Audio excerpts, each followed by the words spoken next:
Hi, y'all. My name is Saren Bond-Yancey. I use they or any pronouns. I am the Executive Director of TransWA, the Transgender Health and Wellness Center of Washington. I'm going to share a little bit with you about our programs and where things are at for us. But I want to kind of start by, of course, situating us with where we are in the world right now. Yesterday, my kiddo's girlfriend came to my partner and I when we were at home, and she showed us a video of Trump saying that there are now going to be only two genders in the United States. And I just want to really thank our Indigenous leaders who came and shared their culture with us this morning, and just for that reminder that we're here because our ancestors paved the way for us to be here. And I know for all my LGBT folks in the room, you all know that that is so true. But really like the indigenous lands that we're on, trans people, gender diverse people, queer people, we've always been here and will always be here. And we can't be erased by an executive order, no matter how powerful a person thinks that they are. We are still here. We still exist, even if. Thank you. Thank you. I appreciate that. And while it is so fundamentally true, we exist, we survive, we continue, it's also so true that this socio-political landscape creates an increasingly complex, fragile, and dangerous world for us, for trans folks, for LGBT folks. And one way, just one way, that this manifests is in the complexity of accessing gender-affirming care, and the just broad complexity and difficulty with trans competence in health and wellness. I was going to use a different example, but I was really moved by Keiko's plug for oral health, so I'm going to use an oral health example. Last week, I broke a tooth, actually, and I have been searching for a provider within 2 hours of where I live in Olympia. And the uphill battle of finding a provider that is trauma-informed, fat-positive, trans-competent, neurodivergent friendly, it is exhausting. I've only found 2 providers in that whole radius that actually met or could answer my screening questions. And it feels impossible. And every day, personally, I feel waves of giving up on my own healthcare. And that is, as someone who leads a health and wellness organization, I'm white, I have private insurance, and I communicate in spoken English. But that's also an almost universal experience for trans and gender expansive people today. We hear it every day from our clients, our colleagues, and our community. Gender-affirming care is just incredibly difficult and complicated to access. And while the words "only two genders" don't erase us, the implications, the access gaps, the lack of trans competence, and that culture that it creates, that can kill us, and it does at disproportionate rates every day. So this is a fundamental thing that we're trying to address at TransWA. It's not only about addressing the total dearth of gender-affirming care, but also the complexity of providing gender-affirming care. And that's one of the reasons that we're so grateful to the North Sound ACH for really understanding that complexity. And the complexity of layers of direct services, community connection, and systems change that goes into gender-affirming health and well-being. When we started talking with North Sound, that was in 2003, so just a couple years ago, were freshly founded, brand new organization. We only had 4 programs.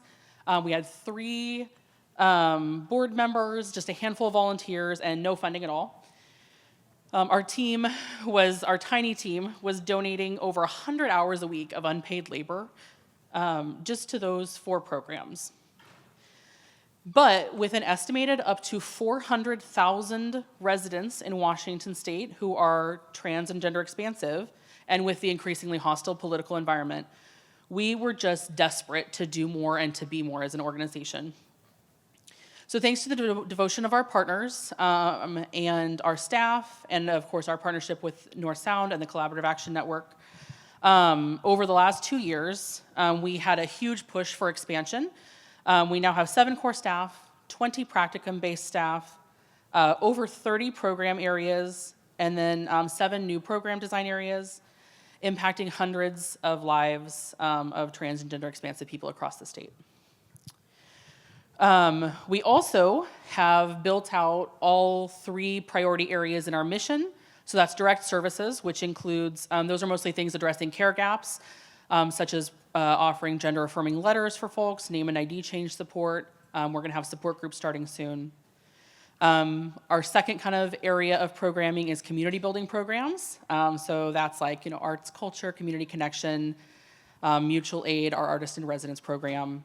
And then we also have systems change programs, which are mostly advocacy, and our research fellowship are good examples of those. Recently, because we engage with primarily trans and gender expansive folks, and most of our staff happen to be trans and gender expansive, we have had some really wonderful development of for and by programs where different groups of folks with intersectional identities within our community have started building out new program areas, such as our Spanish language programs. That group of folks are doing some really incredible, innovative work, looking at how complicated it is to communicate gender-affirming care in Spanish, because there's kind of a double gap going on there.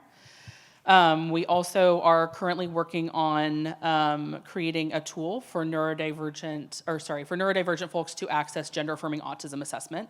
Because if anybody in this room is familiar, autism assessment is not only very gendered, it also typically skews toward young cisgender boys. These are just a couple examples of the work, but some of our programs, our new program areas are very innovative.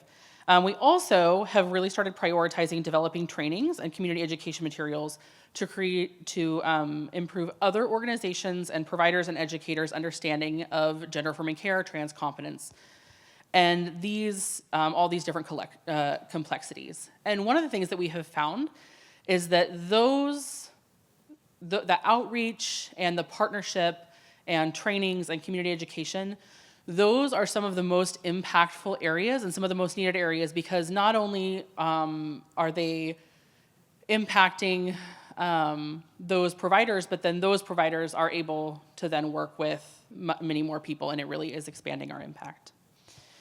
MEDI is MEDI is our gender-affirming hair removal program, which will be launching in the spring. That's just one example of how this has all started to come together. And it really looks at we look at different areas where all these things kind of come together in this like nexus of gender-affirming care. And so I only have a little bit of time left. So the thing that I really would like folks to take away from this is that this really applies to everyone in the room. So 1.6% of adults and up to 5% of our youth identify as trans or gender expansive. So we can all be engaged in providing gender-affirming care and improving the wellness and well-being of gender expansive and trans folks. Even if you think that you don't have folks who are trans or gender expansive in your programs, you probably just aren't aware of us. We are there. We are in every sector. And yeah, we at Transwall, we would love to partner with y'all, including helping you understand how this can apply to your organization and how you can be engaged in this work. So thank you all for the work that you do, and yeah, thank you.